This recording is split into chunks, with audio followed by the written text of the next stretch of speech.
The Nightmare Maestro invites you to a tale of isolation and creeping dread. What terrors await when a stranger arrives at a snowbound mountain retreat?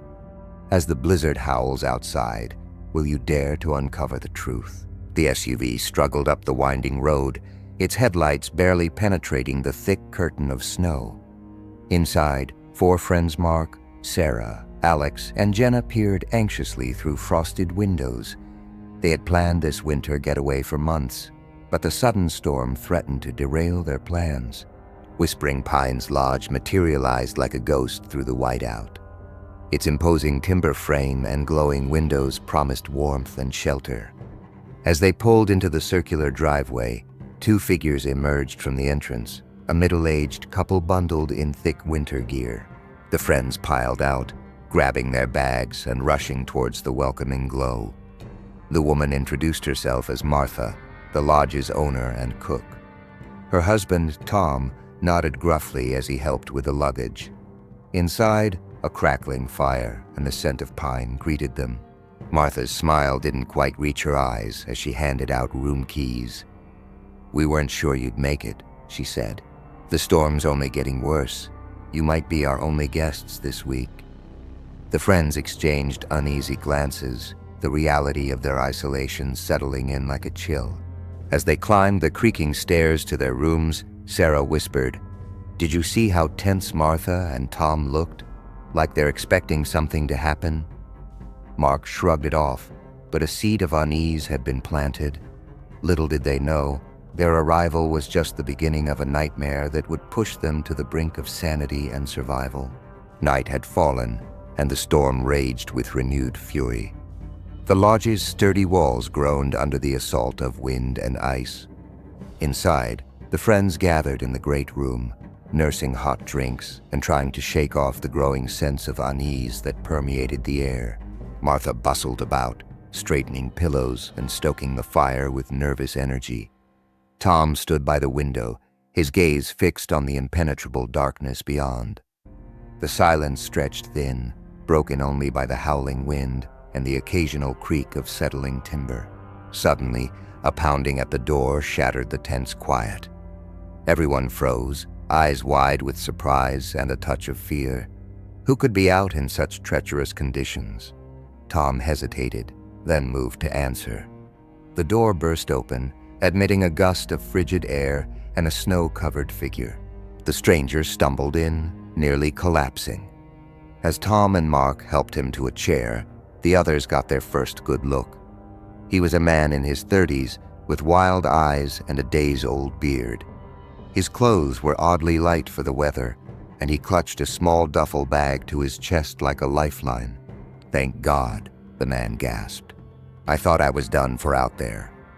He introduced himself as Daniel, claiming his car had broken down miles back. But as he recounted his harrowing journey, inconsistencies began to pile up. How had he survived so long in the cold with such inadequate gear? Why were there no signs of frostbite? Martha offered him a room, her hospitality warring with obvious reluctance. As Daniel was led upstairs, the friends huddled close, voices low. "Something's not right about this guy," Alex murmured. Jenna nodded, adding, "Did you see how he kept looking over his shoulder? It's like he's running from something." Little did they know, Daniel's arrival had set in motion a chain of events that would plunge them all into a nightmare of paranoia and terror. As the storm raged on, secrets and lies would unravel, leaving no one untouched by the darkness that had followed the stranger to Whispering Pines. Morning brought no respite from the storm or the growing sense of unease. The friends gathered for breakfast, their conversations stilted and punctuated by furtive glances. Daniel joined them, all smiles and charm, but his eyes held a wariness that set everyone on edge. As the day wore on, strange occurrences began to pile up. Sarah noticed items in her room had been moved, though she was certain she'd been the only one there. Alex found unfamiliar muddy footprints leading to and from the basement door, despite Martha's insistence that it remained locked at all times. Jenna, always the most observant of the group, pointed out how Daniel's story seemed to shift with each retelling. The distance he'd walked, the make of his broken-down car, small details that didn't quite add up. When confronted, Daniel's friendly demeanor cracked for just a moment, revealing something cold and calculating beneath. The lodge itself seemed to feed on the mounting tension. Shadows deepened in corners, and the constant howl of the wind took on an almost mocking quality. Mark, determined to get to the bottom of things, decided to sneak a look in Daniel's room while the stranger was occupied elsewhere. What he found chilled him to the bone. Hidden beneath Daniel's mattress was a newspaper clipping a story about a brutal murder in a nearby town, dated just days ago. The victim's description matched Daniel's almost exactly. As Mark stared at the photo, his mind reeling, a floorboard creaked behind him. He turned, coming face to face with Daniel's eerily calm smile. "Curiosity killed the cat, you know," Daniel said softly, blocking the only exit. In that moment, Mark realized they had invited a predator into their midst, and the real terror was only beginning. The discovery in Daniel's room cast a pall over the lodge. Mark managed to slip away and share his findings with the others, but the damage was done. Paranoia spread like wildfire, with suspicion and fear infecting every interaction. Martha and Tom seemed to withdraw into themselves, exchanging meaningful glances and whispered conversations that fell silent whenever anyone approached. The friends began to wonder how much did the lodge owners know about their mysterious guest. As another day of enforced proximity dragged on, tempers flared. Alex and Jenna got into a heated argument over whether to confront Daniel directly or try to contact the authorities. Sarah, usually the peacemaker, found herself snapping at everyone, her nerves frayed to the breaking point. Daniel, for his part, maintained an air of innocence, but his mask was slipping. More than once, someone caught a flash of something predatory in his gaze, gone almost before it registered. He began to ask probing questions about the friends' lives back home, their families, their routines. Each inquiry felt like a veiled threat. The situation came to a head during dinner. Tom, his face flushed with barely contained anger, confronted Daniel about inconsistencies in his story. Daniel's response was chilling in its calm. "I'd be careful about accusations, old man," he said softly. "Terrible things can happen in places like this. Accidents, disappearances, no one would ever know." The implied threat hung in the air like a miasma. Martha let out a choked sob and fled the room. The friends exchanged horrified glances, the full weight of their isolation crashing down upon them. They were trapped in a nightmare of their own making, with a potential killer in their midst and no way to call for help. As they retreated to their rooms that night, no one dared to sleep. They knew that when dawn broke, something would have to give. The storm outside was nothing compared to the tempest brewing within the walls of Whispering Pines Lodge. The lodge awoke to screams. Jenna, wild-eyed and trembling, burst into the great room. "Sarah's gone," she cried. "Her bed hasn't been slept in, and there's blood on the windowsill." Chaos erupted. The remaining friends frantically searched every nook and cranny of the lodge, calling Sarah's name with increasing desperation. Martha wrung her hands helplessly, while Tom's face set in grim lines. Daniel was nowhere to be found. As the search expanded outside, they made a chilling discovery. A trail of footprints led from Sarah's window into the howling whiteness of the storm. More disturbing were the signs of a struggle, a torn piece of fabric snagged on a branch, smears of red stark against the snow. The gravity of the situation crashed down upon them. They were isolated, cut off from help, with one of their own missing and a potential killer on the loose. The storm showed no signs of abating, and the harsh reality of their vulnerability set in. Accusations flew. Alex rounded on Tom and Martha, demanding to know what they knew about Daniel. The lodge owners broke down, admitting they had suspicions about their guest, but were too afraid to act. "He threatened our family," Tom said hoarsely. "Said he'd hurt our grandchildren if we didn't play along." As tensions reached a boiling point, A blood-curdling scream cut through the air. It came from the direction of the old woodshed, barely visible through the swirling snow. The group froze, paralyzed by fear and indecision. The scream came again, unmistakably Sarah's voice. Without a word, Mark grabbed a fireplace poker and plunged into the storm. The others, realizing the stakes, quickly followed suit. As they struggled through knee-deep snow towards the woodshed, the wind seemed to whisper warnings, urging them to turn back. Little did they know, they were walking into a trap that would test the limits of their sanity and their will to survive. The group battled through the blizzard, the woodshed looming before them like a dark maw. Mark reached it first, wrenching open the door with trembling hands. The stench of copper and fear assaulted their senses as they stumbled inside.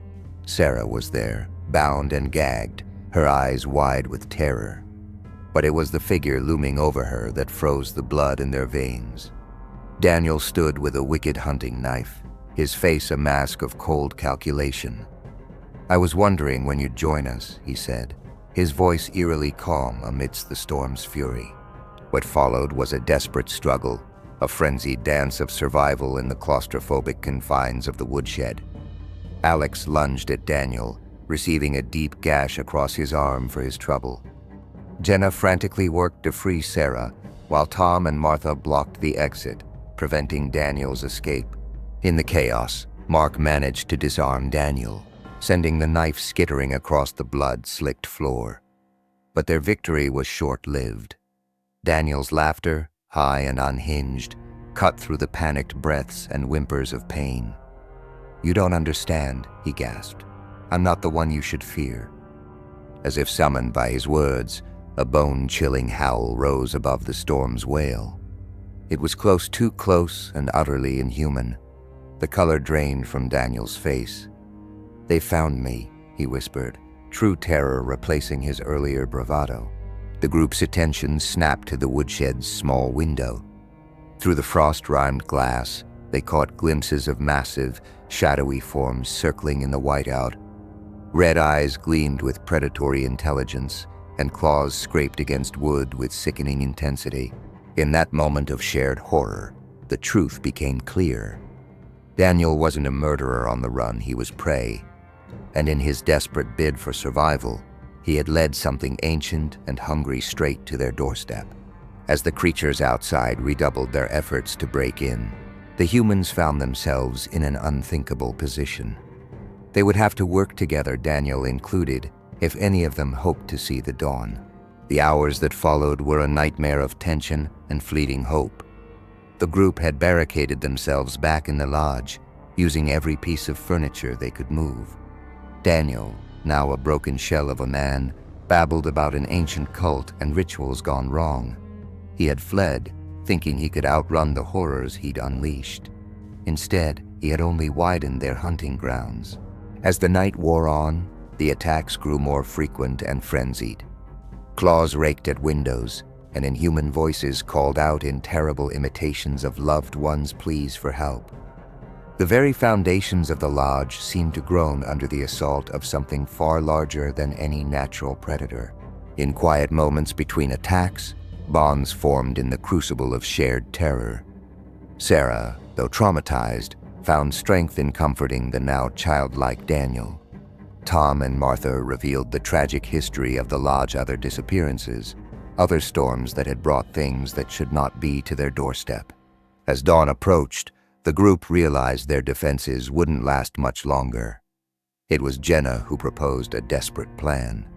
Using knowledge gleaned from Daniel's ramblings and Tom's folklore, they would attempt to complete the ritual not to control the entities, but to banish them. The final hour was a blur of frantic preparation and terror. Symbols were drawn in salt and blood. Chants in long-dead languages echoed through the lodge. As the largest of the creatures finally burst through their barricades, Mark completed the ritual with a hoarse cry. A flash of blinding light erupted, and an unearthly shriek shook the very air. When their vision cleared, the monsters were gone. The storm, too, had vanished as if it had never been. The survivors stumbled out into the pristine morning light, bodies battered and minds forever changed.